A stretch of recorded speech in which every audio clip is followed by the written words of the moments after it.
What's up, YouTube? What's up, YouTube? Joseph here, and I'm giving you guys another um Harpy deck profile. So this one, I'm just gonna name it Harpy Barrier Stun, just because it's gonna focus around Harpies and the barrier statue of Stormwind. And it was really difficult because I wanted to. With the loss of that so Emerald, there wasn't much recovery now in the main deck. So I opted out recovery to put in defense. And there's like cards in and out the deck during the process of the construction that I pretty much just either gave up on or said I'll just put in the side deck. So yeah, that's pretty much what led to just this full version. So 42 card deck. So pretty much my starting lineup are triple Harpie Chandler, which is pretty much the summoner monk of the Harpie archetype. And pitch a card such as summon a Harpie. If I control the dragon, her level changes from 4 to 7. So she'll get level 7 plays. But there's no there's no Harpie pet dragon, and there aren't any dragons in the main deck. To say otherwise, to where she'll change her level. She's just pretty much here for the utility of such summoning the Harpies, and then going to link plays and exceed plays. Harpie Chandler, Harpie Dancer, Harpie Queen, and Harpie Harpist all share one ability in common, which is their chance Harpie Lady on the field in the graveyard.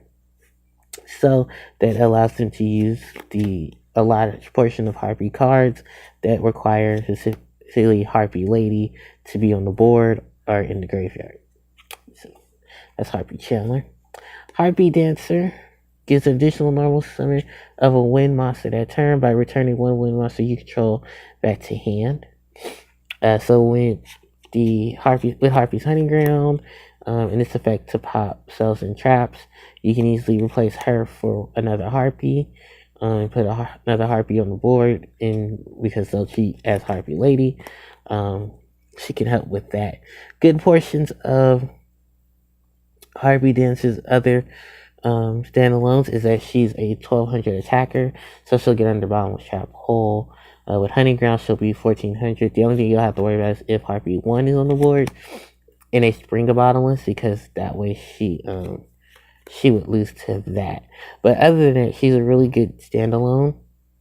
And you just get putting monsters on the board and putting monsters off the board. And in combination with cards like Divine Wind, she really excels. So that's Harpie Dancer. Another monster that will excel through Divine Wind is Harpie Harpist. Harpist's first effect is that she can bounce a wind monster. She can bounce a winged monster you control and a face-up monster your opponent controls back to hand. So you can kind of see the combination between her Harpie Dancer with Divine Wind. Harpie Dancer can bounce either herself or another wind monster, put the Harpist on the board, and the Harpist can bounce the Dancer. And then they can trigger the Divine Wind, and also removing a threat on the opponent's side of the field.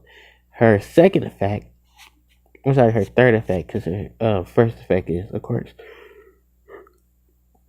she's treated as Harpie Lady while she's on the field in the graveyard. So her third effect is during the end phase, which this card was sent to the graveyard.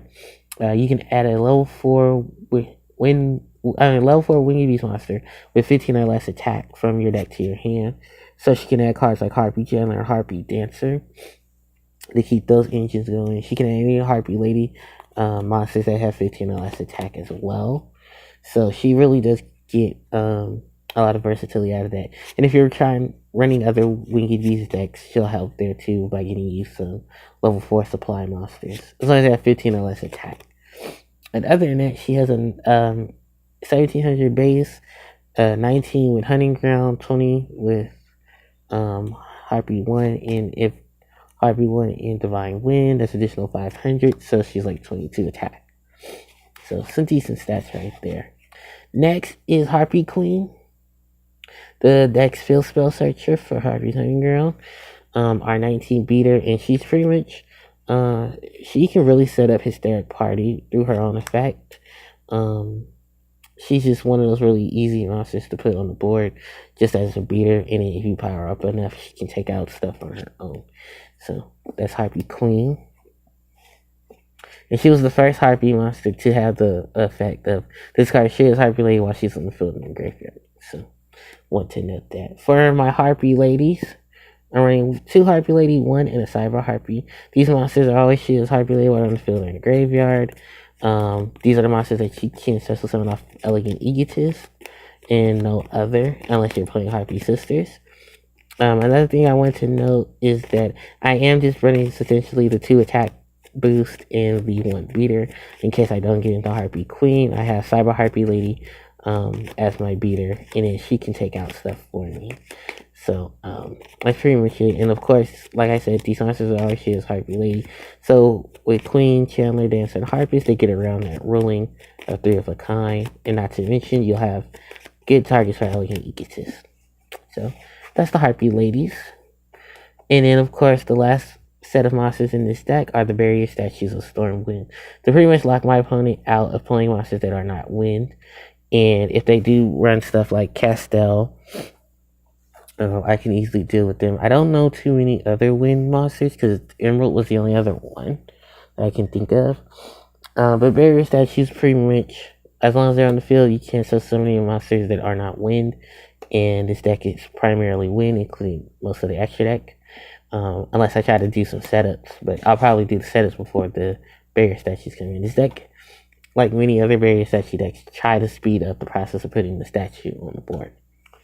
So for my spells, I'm running Triple Hysteric Sign, which is pretty much the main core engine of the spell lineup. Both of his effects are amazing, but you only activate 1 a turn. The first effect is adding Elegant Egotist from your deck or graveyard to your hand, so it speeds up the special summoning process of a lot of things. Especially when you want to get some more Harpies, so you can go into your Link summons.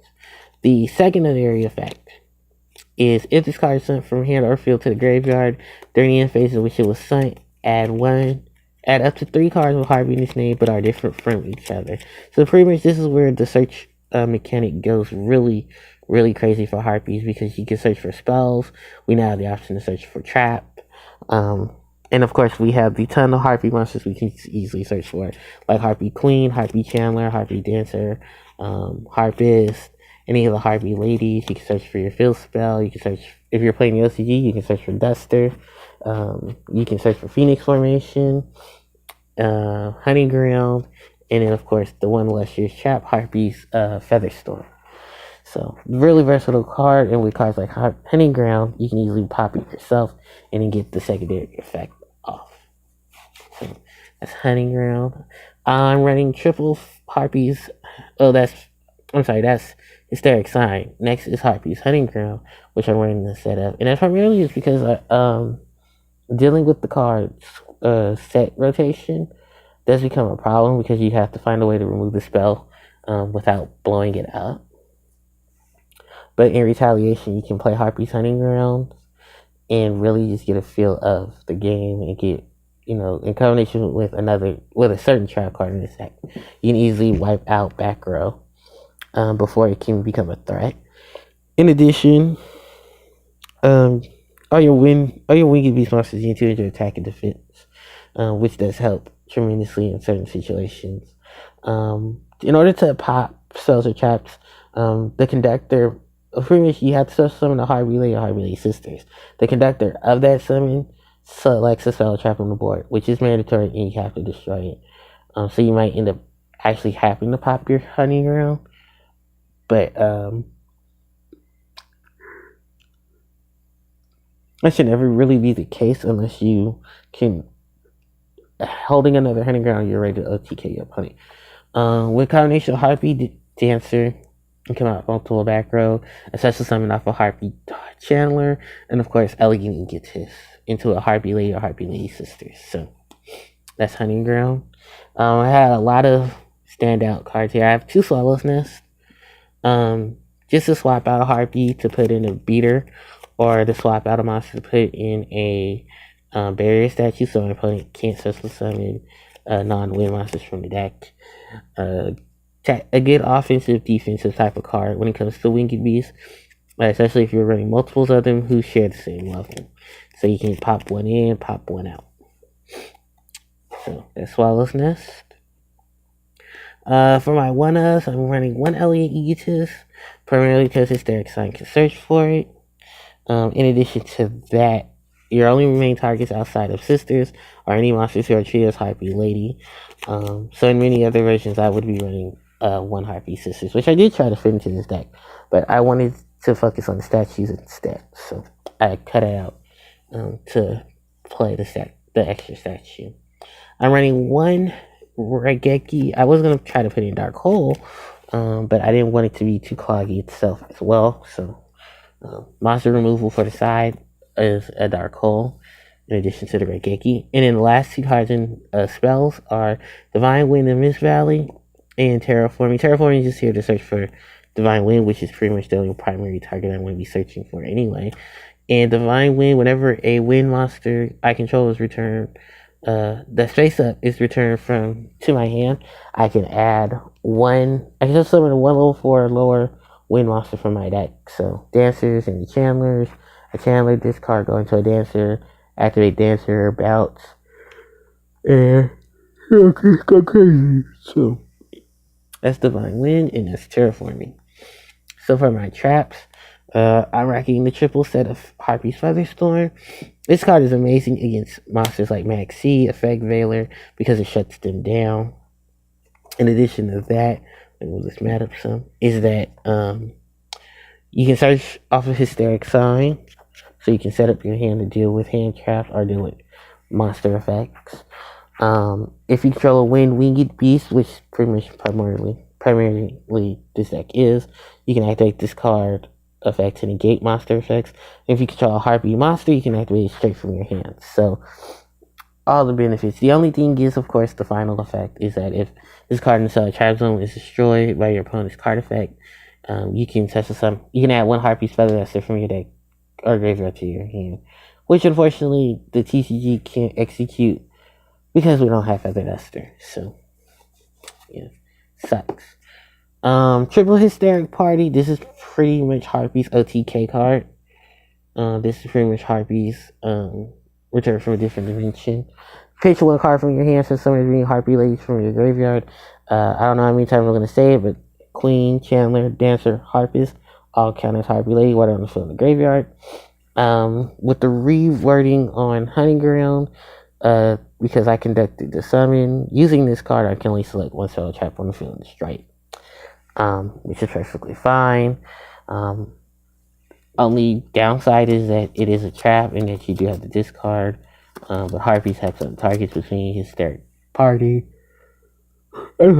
Hysteric Sign, and Harpie's Hunting Ground. So it's not too. Hysteric Sign being a pop target, and then of course Hunting Ground popping it for you. So alright, and then you have discard targets like Hysteric Sign and Harpie's Harpist. I think that's what I was trying to say. My bad. For my next set of traps, I'm running 2 Anti-Spell. In combination with Harpie's Hunting Ground, Anti-Spell forces your opponent to set their spells and traps, and they have to wait. Will set their spells and have to wait a turn to activate such spells.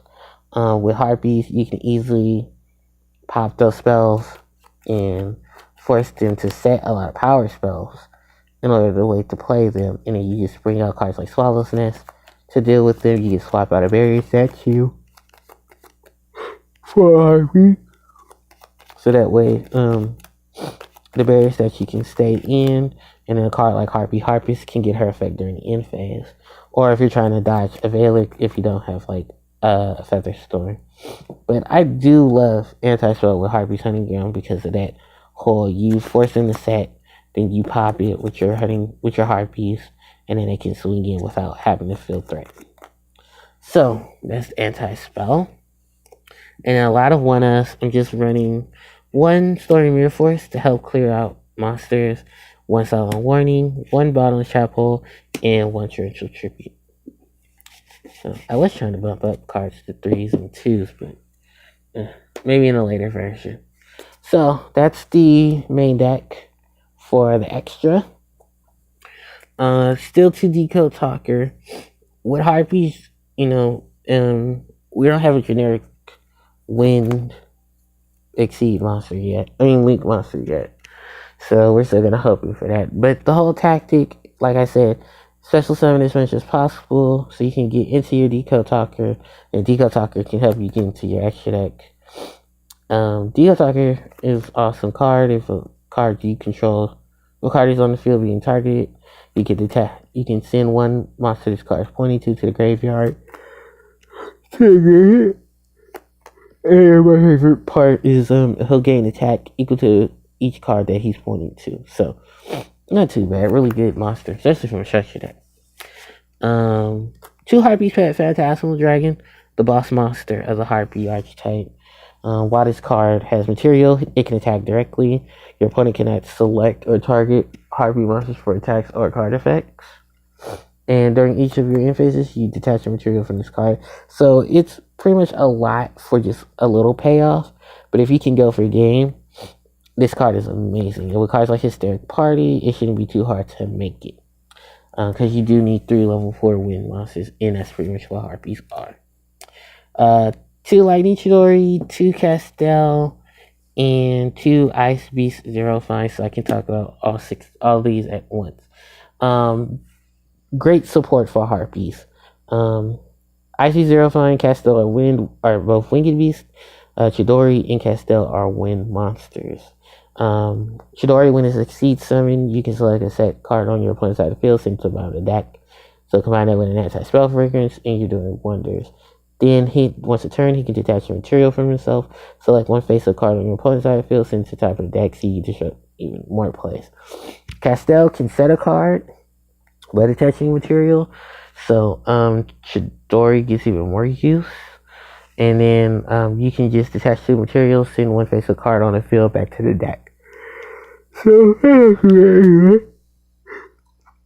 oh, sorry. And then, Ice Beast Zero Fine.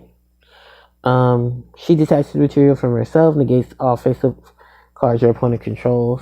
For each face-up card on the board, she'll gain 300 attack, and those effects linger till the end of the turn. They do not affect the new cards that are coming in, which is unfortunate, but it does stop a lot of continuous spells, deals with a lot of field spells. The only thing it really doesn't deal with is Pendulum, and that's just because of the fact that that's not an effect. Those are conditions to Pendulum Summon and to be on the field as Pendulum scales. Other than that, she's getting their own effects and stuff like that. So nothing to really worry about. But like I said, Icy Zero Fine is a water winged beast, but she'll gain from any benefits of winged beast. Castel is the wind winged beast, so he'll gain from Underground and Harpie 1, and Chidori, just being wind, will gain from Harpie 1. Because unfortunately, he is not he's a thunder, not a winged beast. So that's a set of what I like to call the base staples of the Harpie the Harpie decks. For the rest of them, they're pretty much standard staples. I'm rocking one Gaga Cowboy for the 800 burn. I'm not running Utopia, so I have to opt for cards like Dark Rebellion XYZ to cut my opponent's monster's attack in half, give it to himself as attack power. I'm running one card Gorgon, the Anti-Luminescent Knight, just to redirect card effects, like Twin Twist, a single Twin Twister, an ST, stuff that targets, just to deal with that stuff. That's why Quarter Gorgon is here. Or if I want to blow up my own stuff, but want to, force my opponent to deal with what I'm blowing up. Then, for my last monsters, I got one 101 Silent Honor Arc as a generic setup, generic rank 4. And then I have I have number 103, Ragnar Zero. I dropped, which I kind of think was a bad idea at this point. I dropped my Giant Hand to put her into the deck. But, I don't know. I don't really see any monsters at the current time giving me issues with increased attack, increased defense, and stuff like that from the original attack and defense. So I might opt out Ragnar and put it back in 101. But we are at the tail end. We are at the end of the video. I do hope you guys enjoy it. Let me know what you think. And peace and love, everybody. So, HEK signing out.